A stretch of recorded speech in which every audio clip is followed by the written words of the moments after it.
Алейкум урматтуу мусулман бордоштор. Сиздер менен күн сайын бир аят же бир хадис долбоору бүгүн сүткордук кылуу өтө жийиркеничтүү иш деген темада хадис айтат. Угабыз. Абдуллах ибн Мас'уд радыйаллаху анху риваятланган хадисте Аллахтын элчиси саллаллаху алейхи ва саллям айтты: "Ар-риба 73 баба." Сүткорлуктун 73 түрү бар. Айсаруха мислу айянки харраджулу уммах. Алардын эң жеңилин кылгандардын күнөөсү адам өз энеси менен жыныстык катнаш жасаганга барабар болот.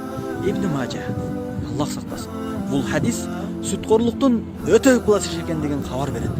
Анткени сүткорлук кылуунун түрлөрүнүн эң жеңили адам өз энеси менен жыныстык ишке баргандай оор күнөө. Акыйкатта сүткорлук кылуунун эң жеңили зына кылуудан дагы оор күнөө. Ал эми сүткорлуктун башка түрлөрүнүн кылгандардын күнөөлөрү канчалык деңгээлде оор экендигин Аллах Таала өзү гана билет. Аллах Таала барыбызды мындай иштерден алыс кылсын. Aqulu qawli hadha wa astaghfirullah li wa lakum. Assalamu alaykum wa rahmatullahi wa barakatuh.